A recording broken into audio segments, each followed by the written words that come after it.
Eh bien, salut à toi Naknot, ici Machikouli pour une nouvelle vidéo. Aujourd'hui, on se retrouve pour une vidéo bilan lecture. Alors, je sais que Noël, c'est un peu passé et tout, mais je vais te parler d'un bouquin qui s'appelle Le roman maudit de Franck Tillier. Et c'est un livre, il y a marqué ici, thriller de l'Avent. Donc c'est un peu un livre calendrier de l'Avent. Chaque jour, on ouvrait un chapitre, c'est mes parents qui l'ont acheté, et du coup on le lisait les trois à la maison.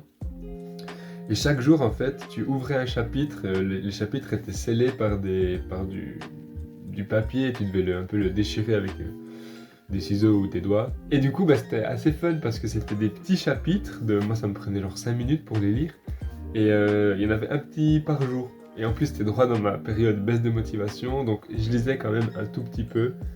Bon, il y a des jours où j'ai pas réussi à lire le chapitre du jour et du coup je lisais. Ouais, c'est jamais Lola qui est là.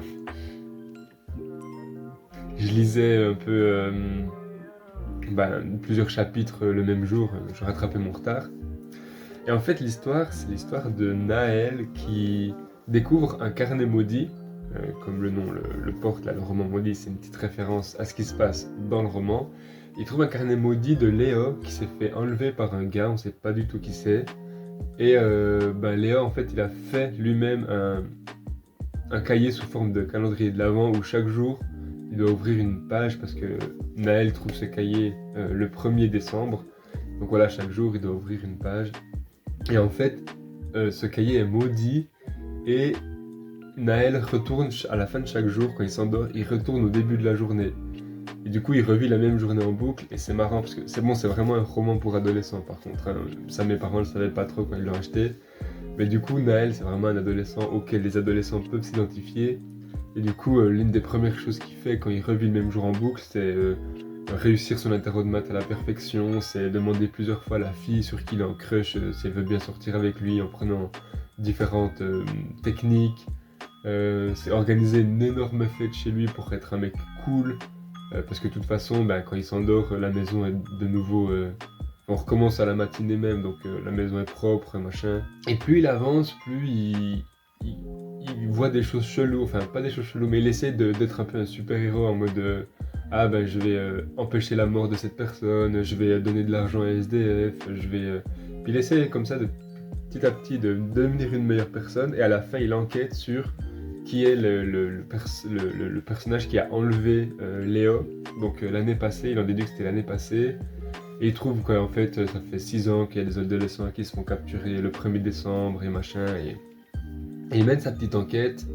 Et à la fin, il y a big de suspense. Les deux trois derniers chapitres, ils sont bien faits en mode il y a vraiment beaucoup de suspense, il se passe plein de péripéties. Et en fait, le dernier chapitre, c'est il se réveille à l'hôpital, il était dans le coma. Et ça m'a niqué toute mon expérience de lecture. Je trouve ça hyper nul comme dénouement. C'est genre vraiment, le mec savait pas comment finir son histoire. Du coup, MDR, il dormait et c'est tout. Enfin, ouais, c'est vraiment dommage parce que le livre était chouette. C'est pas non plus un énorme banger, tu vois, mais le livre était chouette. Et le fait qu'à la fin, LOL, il rêvait, c'est nul. Voilà. Donc je suis un peu triste. Après, c'est vrai que mon papa a dit oui, c'est quand même fait pour les adolescents, donc peut-être que eux, enfin adolescents, voire jeunes adolescents, tu vois, genre 12-13 ans peut-être. Donc peut-être que les enfants de cet âge-là, ils ont jamais lu d'histoire comme ça, mais moi je trouve que c'est quand même très cliché de finir son histoire de la sorte, et ça rend tout tiède. Genre, c'est-à-dire que tout ce qu'il a vécu, en fait il l'a pas vécu, et du coup, tout l'affect que j'ai pu avoir pour son personnage, finalement je l'ai plus du tout, parce que c'était juste un rêve, tu vois. Donc ouais, c'est un peu nul. Et je trouve que c'est différent de Alice au Pays des Merveilles, parce que Alice, c'est un peu ça, à la fin, elle se réveille. Mais je sais pas, son histoire, elle était quand même plus prenante à Alice, même si j'ai moins aimé Alice au Pays des Merveilles que ce bouquin, donc c'est un peu contradictoire ce que je dis. Mais ça m'a moins dérangé dans Alice au Pays des Merveilles que dans celui-là. C'est peut-être parce que dans Alice, c'est tellement what the fuck que c'est logique que ça soit un rêve. Alors qu'ici, je m'attendais vraiment à un dénouement. Parce qu'en fait, si tu veux, à la fin, l'avant-dernier chapitre, il arrive dans le repère de ce personnage méchant, là, ce psychopathe. Il voit Léo, et Léo, il l'enferme à sa place, si tu veux. Donc, on est là, purée, il est enfermé.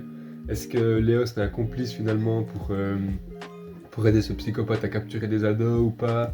Est-ce qu'il va se faire sauver par quelqu'un? Puis, vraiment, j'étais profondément impliqué dans l'affaire. Et en fait, bon, c'est juste un rêve, c'est pour ça que j'ai été déçu.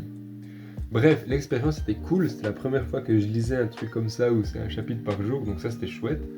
J'espère que mes parents vont en racheter l'année prochaine. Mais le dénouement est un peu à chier. Voilà, j'espère que la vidéo t'a plu. N'hésite pas à me donner ton avis en commentaire, à me dire si tu connaissais déjà un peu ce concept de livre, calendrier de l'Avent.